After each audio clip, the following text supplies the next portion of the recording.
of Geoheritage for Resilience project, but being the main coordinator means I'm a minor cog in a much bigger organization which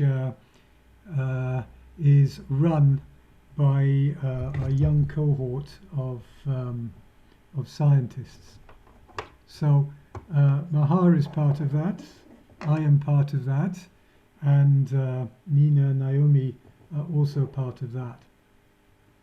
So this presentation is talking about Geoheritage as a tool for resilience, and what Mahar has just presented is part of the technical side, but the questions that were coming out, like from Rory, the key to the question is how you can get all this science. As Mahar said, no amount of science is of any use if it is not embraced.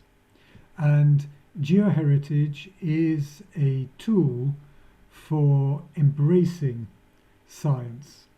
It's a tool for empowering the scientist to communicate with the general public, and it's a tool for the general public to understand science.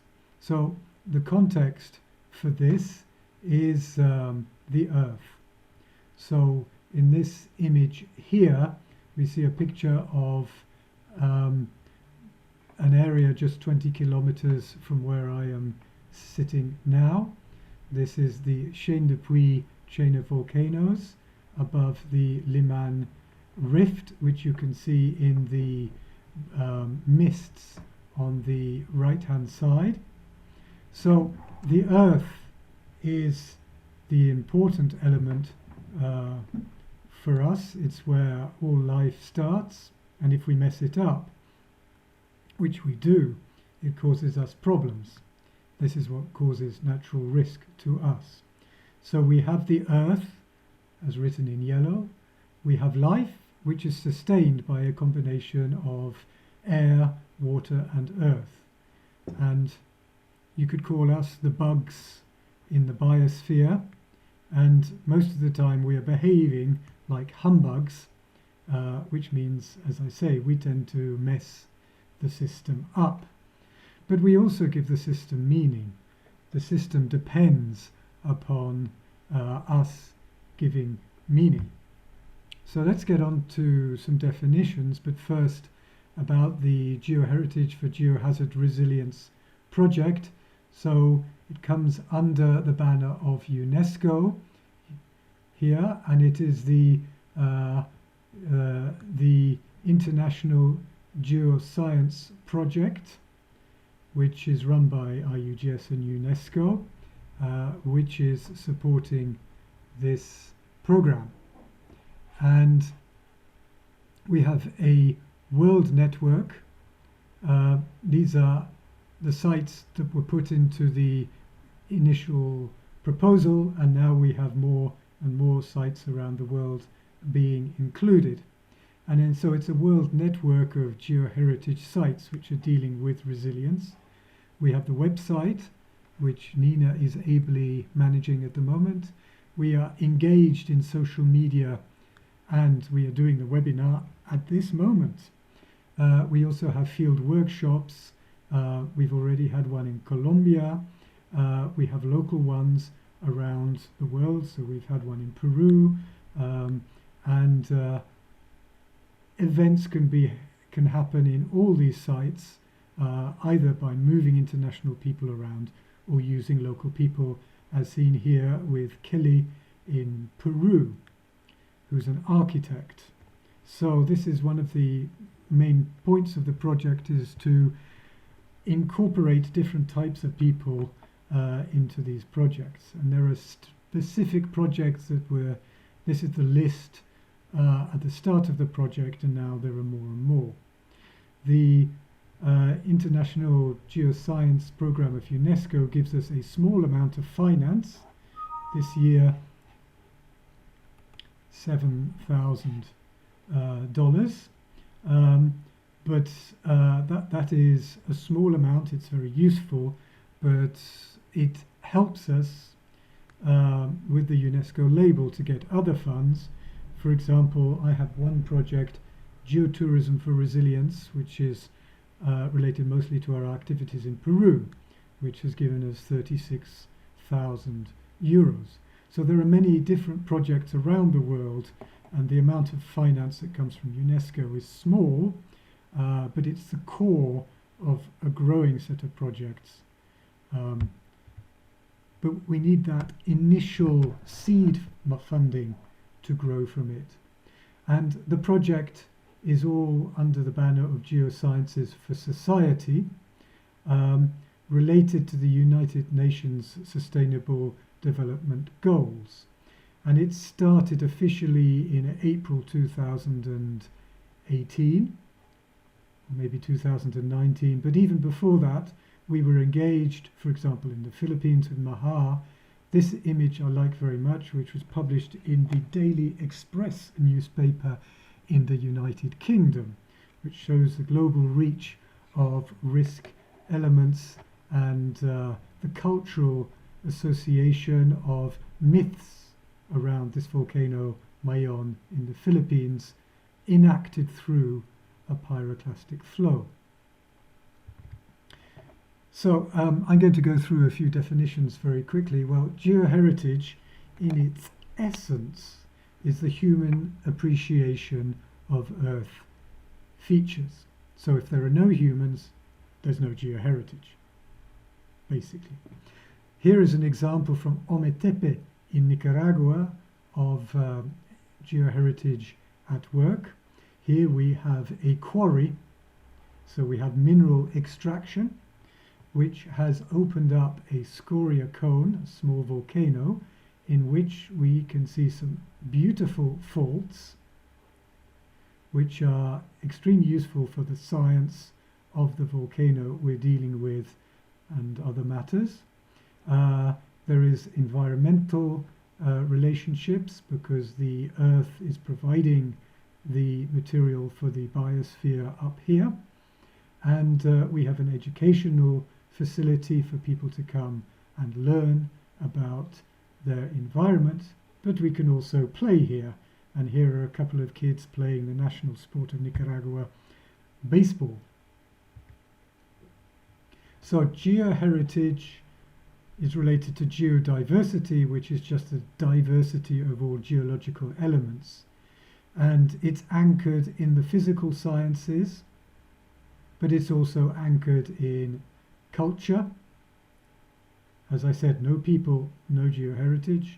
We have the social sciences that have a very big role in how we appreciate geoheritage. And of course, it has the practicality of applied management and government. So geosciences and resilience all meet in this central part with geoheritage.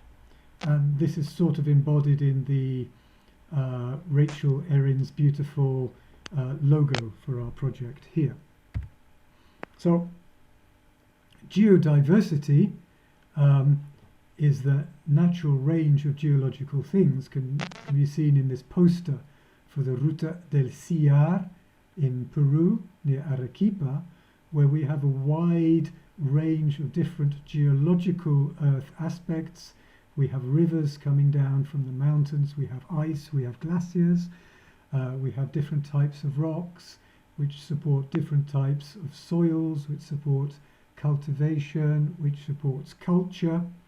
It's all part of the geodiversity, and it's the natural capital that gives us what we can live on. And natural capital is basically all resources, plants, animals, air, water, soils, minerals that can bring us benefits in one way or another. And natural hazards is just the flip side of the coin, is generally an excess of all those good things. So just like drinking too much is not good for you, having too much water, for example, is not good for you. Too much of a good thing in too much of a short time. But resilience is the capacity to benefit from or avoid harm from nature in one way or another, where that excess doesn't harm you and you can use it to your own benefit. So the question is this guy resilient?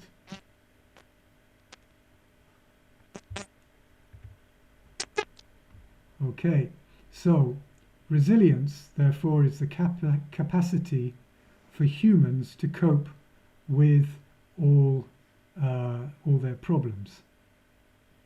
To be resilient, you need to learn how to take control, which comes with the idea of empowerment.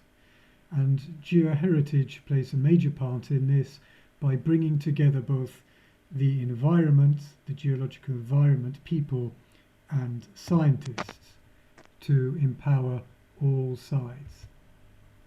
So here's an example of a geosite around the corner. This is the basic element of geoheritage, and this is round from me, just a few hundred meters away, and it's an outcrop of a lava which is 65,000 years old, which has been incorporated into a beautiful old wall using the rocks, and we just have the demolition of a house here, making way for a new development. But this is a site which is both able to inform about the hazards that we might suffer in our area. It can teach people. It also supports a rich biodiversity. We have different species living on this rock face. It has all the elements that need to be protected and can protect us. It presents a risk of rockfall on people, and also what you don't see below this rubbish here is that there is a natural stream that runs out of the rock, which is also a resource and a potential hazard for this zone. So very simply, these sort of geosites, this is the geosite here, can be mapped and put into a system. It can be incorporated into a GIS system like the one Mahar showed earlier. And this provides you information on the geological nature of sites, but also on how they can be used. So for example, here, this site up here provides you with a viewpoint over the city. This site is highly educational, so different sites can be identified with different values. This one here is actually my back garden, which is a very educational site. So geoheritage works by geosites, which are then mapped, put into inventories, evaluated. So it's basically the same methods as Mahar has shown before for natural hazards. Then they are given values of one sort or another and communicated and used. So these help you to know more about your environment, they help you to understand it, they help you to put it in context and to deal with issues related for resilience. So this is a view over the town for where I live. You can see different hills which are different volcanoes. There's a very big fault scarp in front of us. We have problems of flooding in the area, and the major natural hazard today is heavy snowfall on the plateau here. So you need to be resilient and remember to to have snow tires on your cars if you want to go out and travel in this area. One way that art and science can work together is by depicting the scenery, and this is an illustration done by Rachel for us, and in fact we did this during the lockdown when Rachel was not able to come to this area, but we used Google Earth and sketches that I did to build up this image of Clermont-Ferrand with the fault behind it, the different plateaus of ancient lavas, the more recent lavas coming into town, and the volcanoes behind it. The artistic viewpoint of this is far more powerful than my scientist's rather technical drawing. There are many different ways of communicating, and some ways we're working together are, for example, using cartoons for what we call geomojis. So this sign is internationally known as rockfall, We've just added a person in here to make it more human, shall we say. And these are different examples of images for landslide or rock avalanche, which give the different consequences to human consequences. So this is a sort of, shall we say, intangible geoheritage. This is a much more complicated version, but which is the whole Earth system from the inner core to the outer galaxy, which was part of an IUGG, International Lithosphere, and IASPI supported project that we introduced in UNESCO last year for the IUG centenary. There's more information on this on the website, and it's something we are developing together. So back to practical geoheritage. Here is an example. This is a map of the central volcanic area near me. And what we've done here simply is to map the whole area, delineating different areas, which we call geosites. So V10 is this fluvial system here, which is going into V9, or going through V9, which is a system of pyroclastic deposits from an eruption from this volcano. And there are many different elements. Here is a scoria cone here with different erosional and constructional elements. So each of these tiny sites that you see around is a geosite in itself, with specific needs for preservation, a specific message that it can transmit, and specific risks. For example, here is a catchment area for lahars, mud flows, which lead into one channel that then leads further down towards the plain. Of course, this hasn't been active for many thousands of years, but it gives us an example of what may happen when the next eruption happens in our area. This is our area. This is the volcano I just showed you with that fluvial channel, which is leading to a channel that leads down into this basin here.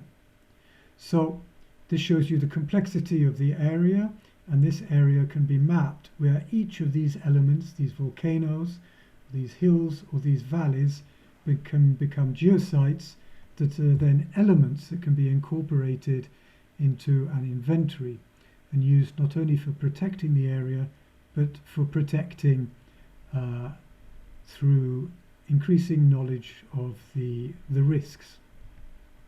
Of course, the area is inhabited and covered. We see the list, an uninhabited forested area here, but also the farmlands around and the urbanized areas down on the plateau.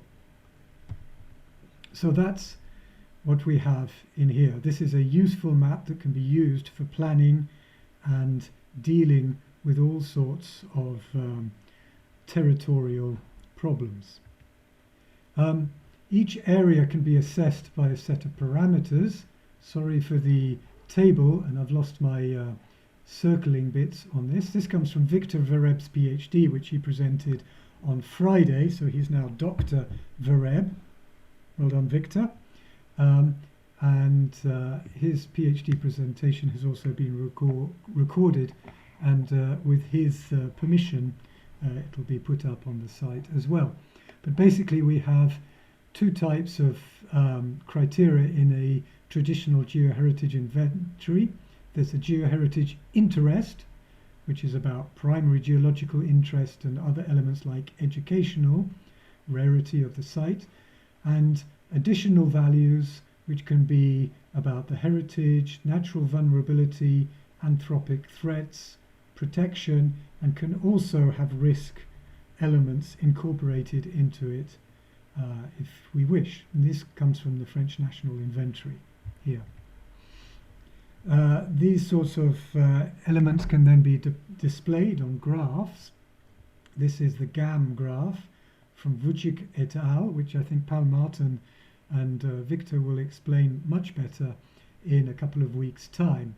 But basically we have a matrix here which shows us where our geosites lie with respect to main values and their additional values. So this is the main scientific values, and these can be values including protection. And we would want our sites to be moving up into this area here, which means that they are highly valuable, scientifically well described and well protected. And going in this direction or that direction is good, staying down here is bad.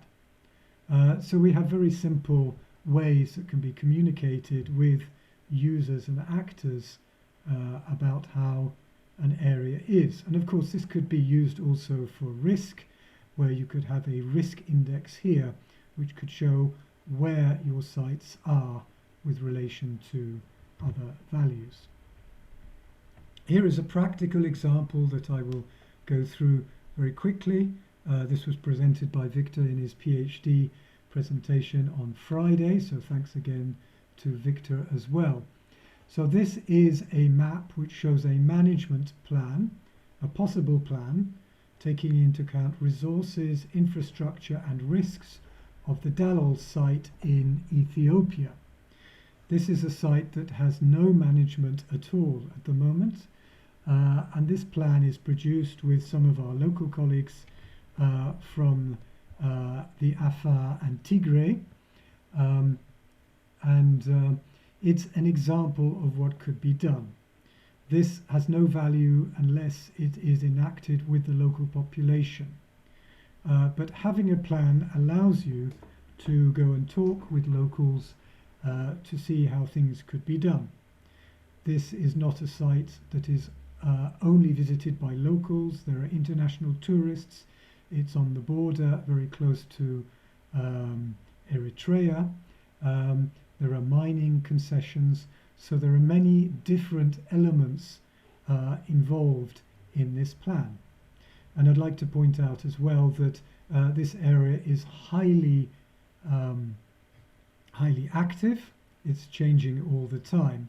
So Victor developed an automated artificial intelligence version of a monitoring system which, using planet data, provides an update hazard map for the main areas of risk here and here, which can be useful as a forecast for people coming to visit the site.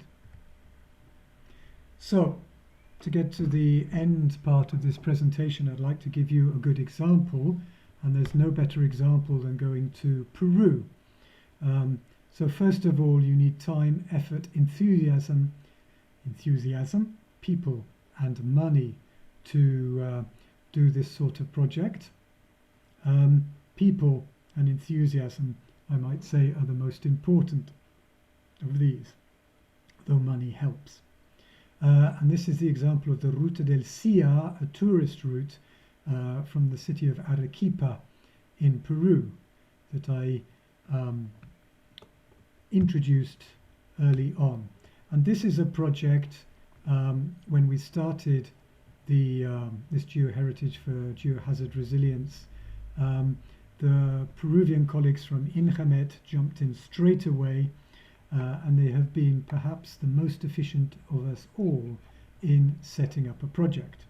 So this is entirely dedicated to Nina Manrique and her colleagues from INGEMET, who've done a magnificent job.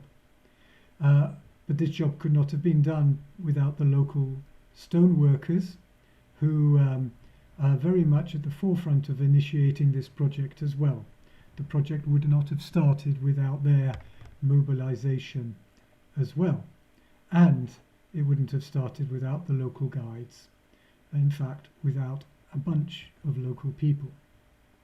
So the project starts with the raw material. Here it is in the quarry. It's called Siar. It's an ignebrite, a volcanic rock, which was erupted a couple of million years ago from a mega volcano. And there are risks associated with working this rock. There are earthquakes in the region, so there can be rockfall, And as you can see here, we have a natural ravine filled up with debris flow deposits here, which happen every year. This is extremely important rock for the architecture. You can see this wall here in the UNESCO World Heritage City of Arequipa, guarded by one of the local inhabitants who's standing just next to a debris flow deposit here on which the building is built.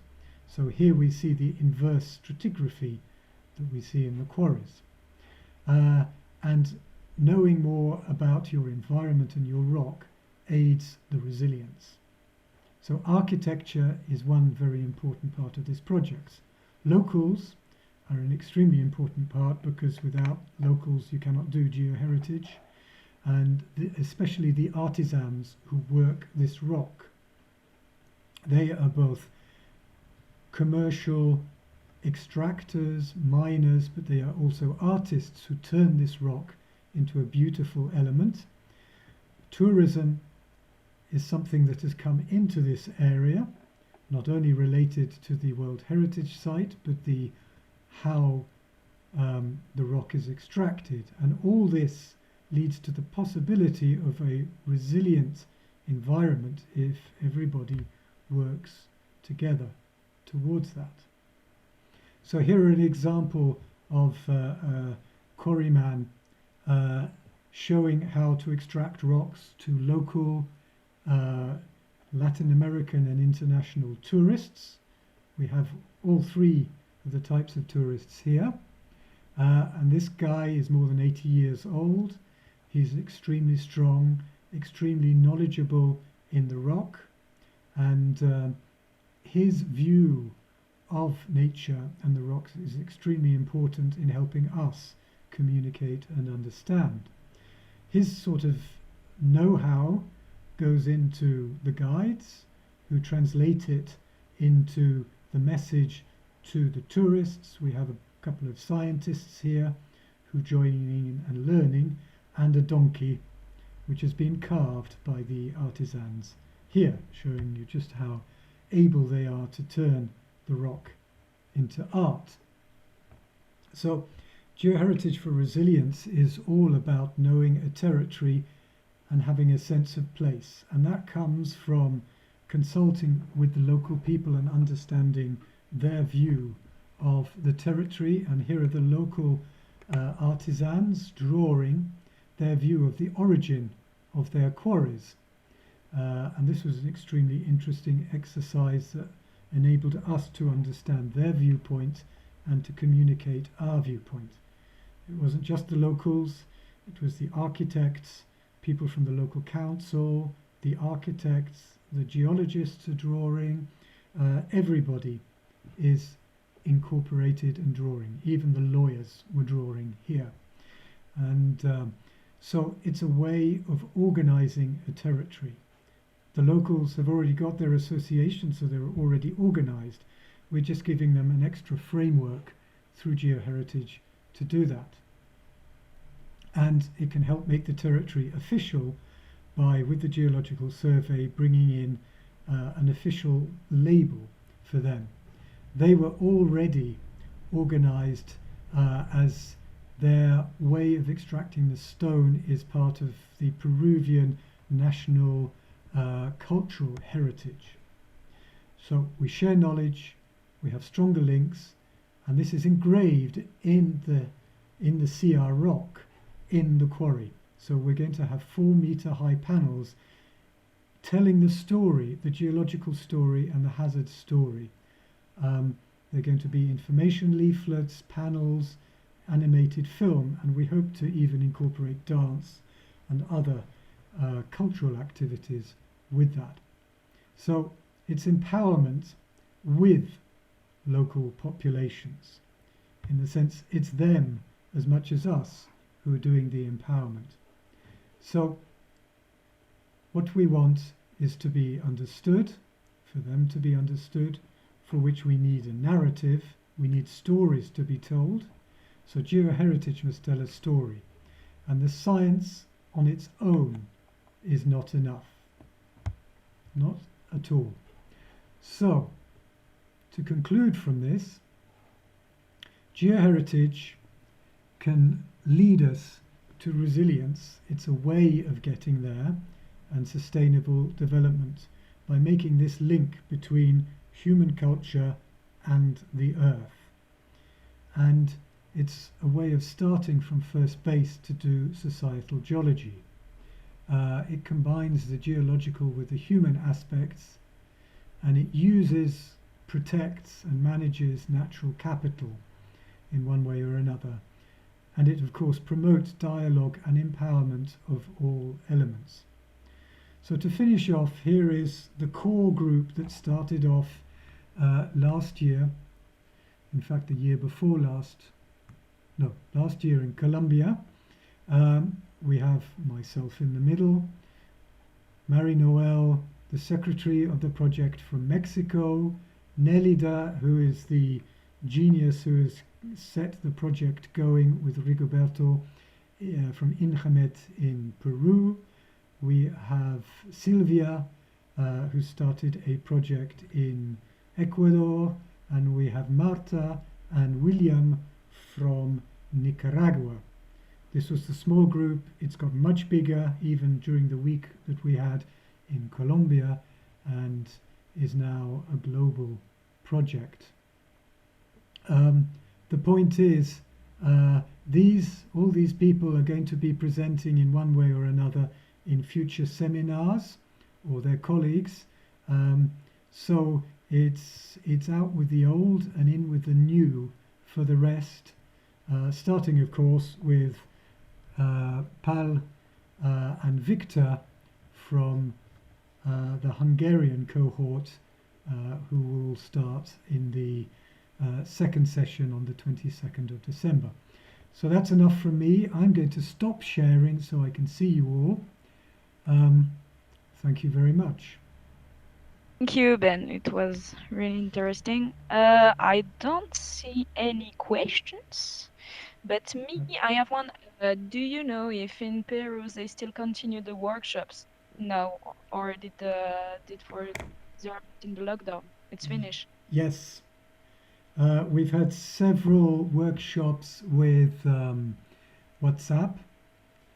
WhatsApp is brilliant because we can have people in Injamet in their offices or in their own houses, but the Quarry Association has joined us directly from the quarry, where they have good enough mobile phone connection. So yes, Ruta de Sia is opening up now for tourism after the Peruvian lockdown. So we're hoping that everything can open up and go ahead, but the work has been ongoing ever since. Okay, thank you. Thank you very much. Anyone have another question?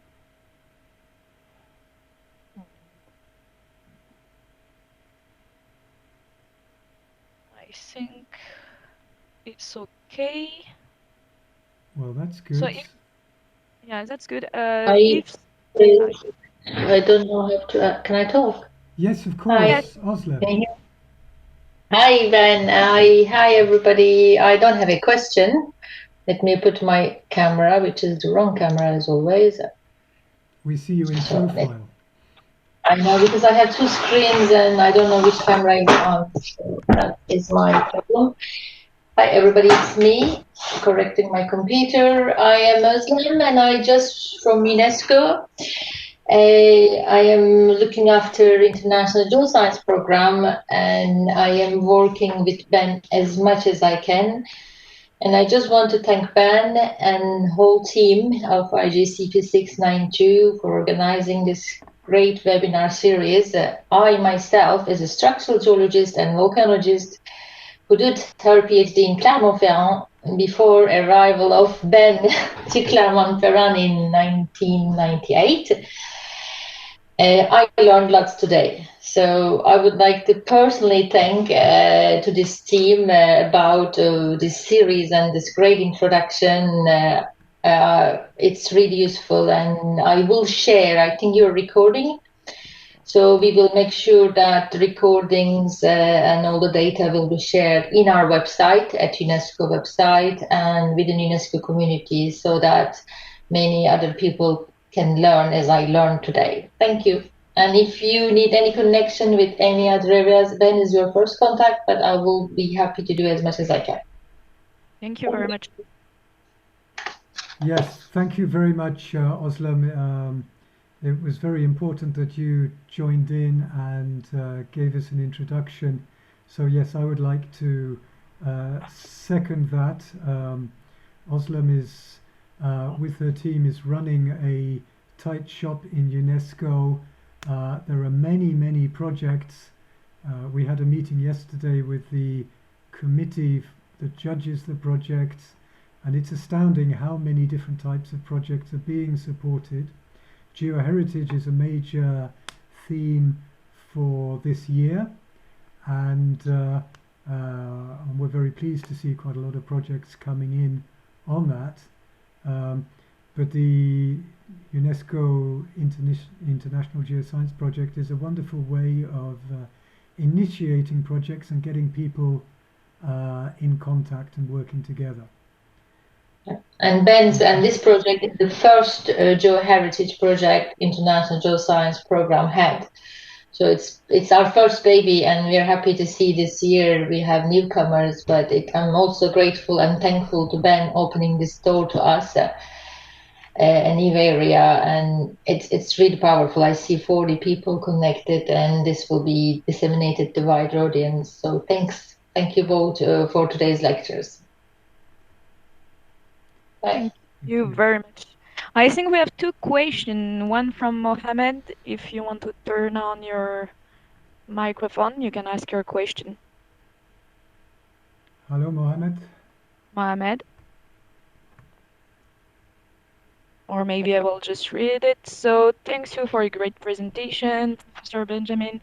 My question is, if we cite in the acknowledgement section of the paper, this paper is contribution to the International Geoscience Program, IGCP, Geoheritage for Geohazard Resilience.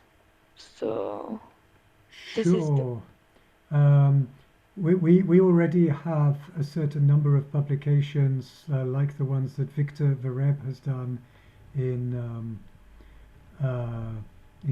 Ethiopia with colleagues there in Clermont-Ferrand. But yes, that sort of contribution acknowledgement would be very useful. Our contribution is not necessarily in providing funds, but providing contacts and discussion for papers. And if you have some work that you want to share, then share it with us either over the Facebook account, on the web page, email us directly, and we can discuss this sort of thing. Thank you very much. okay. Thank you. And Julie Morin, you have also a question. If you want to turn on your mic. Yes. Can you hear me, Ben? I can hear you, Julie.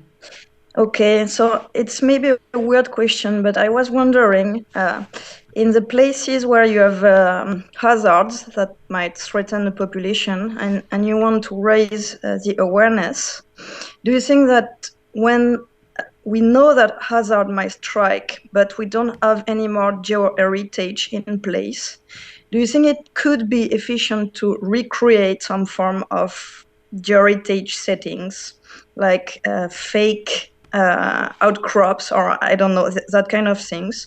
Do you think it may be efficient, or that it would be too disconnected from the cultural and environmental settings to be efficient to raise the awareness of the people living here? Thank you, Julie. I think if you go to, for example, the volcano house at Merapi volcano in Indonesia, you'll see they already have a big model of the volcano. The use of models is quite common for introducing models. Yeah, sorry, we have a little bit of interference. I'm just muting the interference. I hope you can hear me loud and clear now. Yes. So yes, Julie, there are human models that have been made.